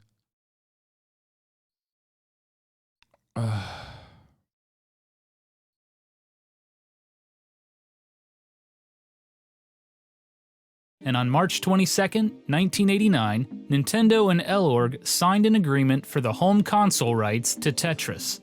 That same day, Belikov fired off another telex to Mirrorsoft and Robert Stein. The home console rights and handheld rights to Tetris were no longer available. They belonged to Nintendo. Robert Stein was dumbfounded. "I was so focused on getting what I wanted that I forgot about watching what they wanted," he said. He felt he was the victim of lying, backstabbing, and cheating. He accused Hank Rogers of colluding with the Russians on the amended contract. He also argued that Kevin Maxwell's meeting with Belikov had screwed everyone over. "He was burying me, burying us all," Stein said. At least there was a small consolation prize. Stein still had the home computer and arcade rights to Tetris. Kevin Maxwell was furious when he heard the news. "You are now in grave breach twice over of our agreements with you," he said in a reply telex to Elorg. He also threatened to get Soviet authorities involved. He wasn't bluffing. The Russian government questioned Nikolai Belikov. They searched his files. But Incredible that fucking at that point they care more about some fucking Western spook than they do about their own internal guy. Belikov stood his ground and assured Nintendo that they would honor their commitment. When Kevin Maxwell told his father the news about Tetris, he reportedly, quote, "went apeshit." Robert Maxwell took his anger all the way to Mikhail Gorbachev, now General Secretary of the Soviet Union. Gorbachev had more important matters at hand. His country was on the verge of collapse. "You should no longer worry about the Japanese company," Gorbachev told Maxwell. And with that, Mirrorsoft gave up the fight for Tetris. On March 31, 1989, President Hideyuki Nakajima of Atari Games received a surprising fax from Howard Lincoln of Nintendo of America. It was a cease and desist, ordering them to halt from any further manufacture, advertisement, promotion, offer for sale, or sale of Tetris for the NES or any other home system. The rights now belonged to Nintendo. "We knew we had those bastards by the balls," said Lincoln. On April 6, 1989, Nintendo sent out an official press release announcing plans to release Tetris that summer on the NES. The next day, Atari Games, via their subsidiary Tengen, sent a reply to Nintendo. "We are in receipt of your letter, and quite frankly, are quite confused. As Nintendo has known since last year, Tengen received all NES rights to the game Tetris in early 1988. These rights are, in Tengen's view, clear and unequivocal." But Atari Games was panicking. A week later, they filed a copyright application for their version of Tetris. On April 18th, they sued Nintendo for infringing on their licensing deal for Tetris. Almost everything was at stake. Atari Games anticipated Tetris to be a colossal hit that would break the shields of the Nintendo juggernaut. They assigned veteran programmer Ed Logg to program the NES version from the ground up. They spent a substantial amount of money on marketing. They took out a full-page ad in USA Today. They produced 300,000 copies of Tetris. They even held a huge launch party at the Russian Tea Room in New York City. On May 17, 1989, in the midst of their None of these companies made the game. I don't understand. Yeah, well, that's what happens, dude. I mean, this is so perfectly applicable to like medicine patents, like distribution patents that pharmaceutical corporations constantly battle over. It's just like identical almost. It's like someone makes it because they're like, I want people to not die. And then the government releases it or sells it to someone. And then it's just like permanently stuck in a back and forth arbitration, but back and forth. Over half the video had nothing to do with the guy who made it. No, none of the first 15 minutes, like 12 minutes is like, that's it. This is the point where it ends. You know what I mean? Like this, pretty much around here is where it ends. Like the guy who made it. He made it. He had fun. He wanted everyone to play it. And then the rest of it is just like back and forth, ruthless capitalists who are just fucking fighting each other. Tetris equals insulin? No, the reason why I always make that example is because it's infinitely worse that insulin is being duked over in a similar capacity when it's like life-saving medication, as I mentioned, okay? Tetris is legal battles. Tengen released Tetris on the Nintendo Entertainment System. As expected, it flew off the shelves, selling 150,000 copies within weeks. Meanwhile, Howard Lincoln headed back to Moscow with a team of lawyers to prepare for the upcoming battle. They interviewed everyone they could: Alexei Pajitnov, Nikolai Belikov, and employees of Elorg and the Russian Academy of Sciences. They combed over every copy of the contracts between Robert Stein and Elorg. On June 15, 1989, Tengen and Nintendo opened their arguments in the U.S. District Court of Northern California. Presiding over the case was Judge Fern Smith, the same judge in charge of their other lawsuit dealing with the unlicensed Tengen games. Both Nintendo and Atari Games filed preliminary injunctions, which would prevent the other from selling their version of Tetris. Atari Games argued that their license for Mirrorsoft was valid, and that the Russians were double-dipping. Nintendo argued that the Russians never intended to sell anything other than the home computer rights to Mirrorsoft. But the smoking gun was the amended contract, which defined a home computer system. The NES definitely did not match that definition. On June 22nd, Judge Fern Smith reached her decision. She granted Nintendo a preliminary injunction, barring Atari Games from selling their version of Tetris. Get fucked. The trial was scheduled for later that year in November. It was a huge blow to Atari Games. By then, almost half of the initial 300,000 copies had been sold, leaving them with a warehouse full of games. When consumers heard the news, people rushed to snag their own copy. Many who borrowed the game from rental stores simply kept it, happily paying the replacement fee. On July 31st, 1989, Nintendo unleashed the Game Boy in North America, bundled with a copy of Tetris. Nintendo felt their case had clear and compelling evidence. They asked Judge Fern Smith for a summary judgment, which would end the trial before it began. To their surprise, Judge Fern Smith agreed. On November 13, 1989, she ruled that Nintendo owned the home console rights to Tetris. Atari Games announced they would appeal, but later decided against it. They destroyed all of their remaining warehoused copies of Tetris. That same month, Nintendo released their version of Tetris on the NES. It would go on to sell more than 5 million copies. The battle for the addictive Russian puzzle game was finally over.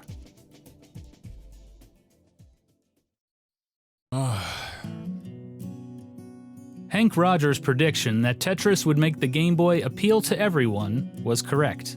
By 2003, Nintendo sold over 118 million Game Boys. 35 million of them were bundled with Tetris. Although Nintendo emerged as the clear victors, just about everyone involved, Robert Stein, Spectrum Holobyte, Mirrorsoft, Hank Rogers, Elorg, and Atari Games, made money on Tetris. Everyone, that is, except its creator, Alexei Pajitnov. By 1989, he had collected nothing from Tetris and was still working at the Russian Academy of Sciences. He was married with 2 children. But in 1991, his fortunes changed. Hank Rogers was determined to help his friend.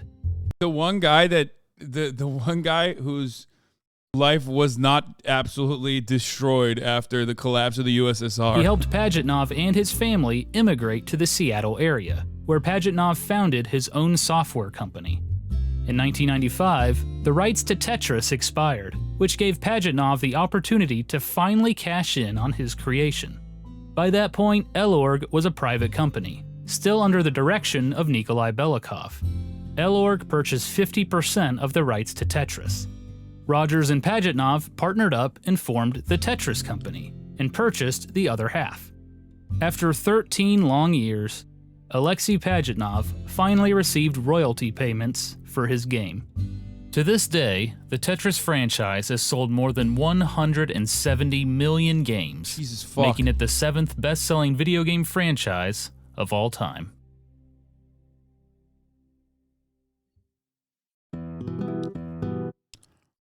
Dmitry Pavlovsky was unhappy that Tetris received more attention than the other games in the Computer Fun Fair package. In 1990, he immigrated to the United Kingdom. Vadim Gerasimov graduated from Moscow State University in 1992. He would eventually earn his PhD from MIT in 2003. Gerasimov never made any money from Tetris, but is proud of his work. He's now an engineer at Google. Vladimir Pokilko continued to study the psychological effects of Tetris. In 1989, he founded the software company Animatech. In 1991, Pokilko immigrated to the United States. In September 21st, 1998, Pokilko murdered his wife and his son before taking his own life. He was 44 years old. What the fuck? That was a dark turn. Jesus Christ. Robert Stein lost the PC rights to Tetris due to non-payment in 1990. In 1992, he lost the arcade rights due to non-payment. He estimates he made around $250,000 from Tetris.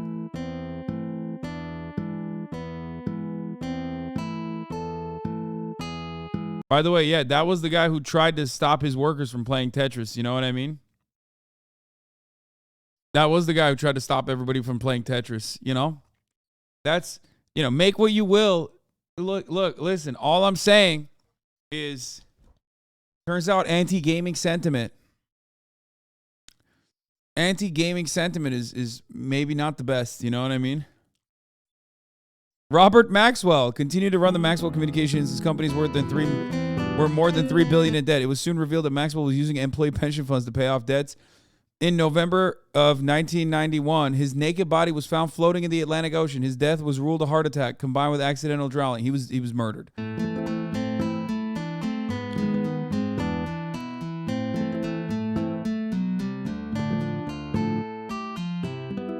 Jim McConaughey went on to develop revolutionary flight simulator games.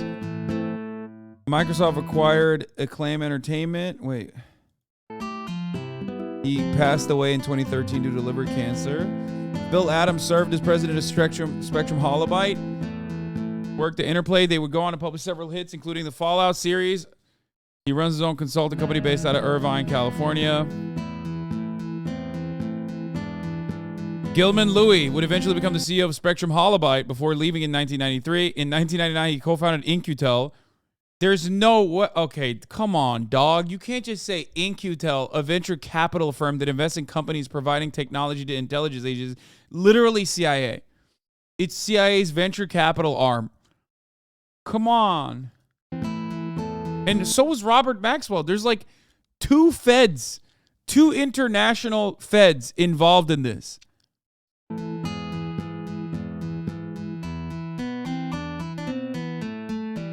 Hideyuki Nakajima led Atari Games in their antitrust lawsuit against Nintendo. They would eventually lose the case, but their battle triggered the FTC to investigate Nintendo. In 1994, Time Warner folded Atari Games and Tengen into Time Warner Interactive.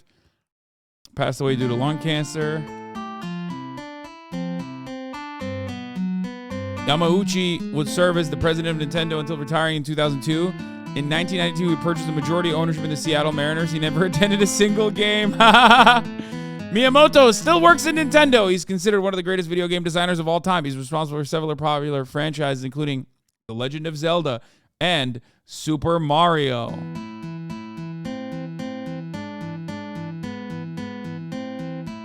Kevin Maxwell and his brother Ian Maxwell took over the Maxwell Corporation after their father's death. The company filed for bankruptcy in 1992. Maxwell later went on trial for fraud, but was acquitted. He filed for the largest personal bankruptcy in UK history, claiming to be over £400 million in debt.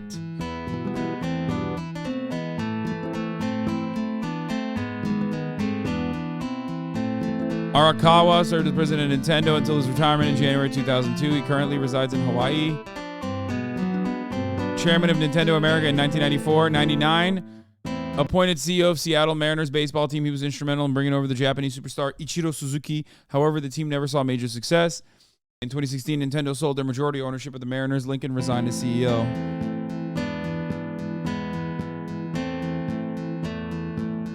Nikolai Bilikov ran Ilorg as a private company after the collapse of the Soviet Union. In 1995, he sold half the rights to Tetris to the Tetris company.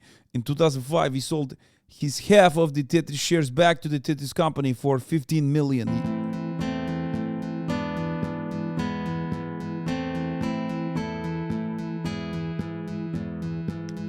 Hank Rogers formed Blue Planet Software in 1996. His daughter serves as CEO and president. In 2007, Rogers formed Blue Planet Foundation with a mission to end the use of carbon-based fuel. I don't think Hank Rogers is that bad of a guy. Alexei Pajitnov, including Hexic, none would ever match success at Tetris. He left Microsoft in 2005. He currently resides in the Seattle area where he enjoys his free time and works on his own projects. He still collects royalties from Tetris. Good for him.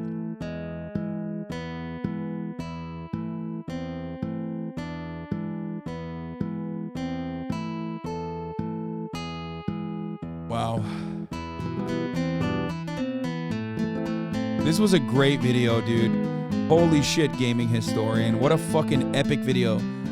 Titled The Story of Tetris by Gaming Historian.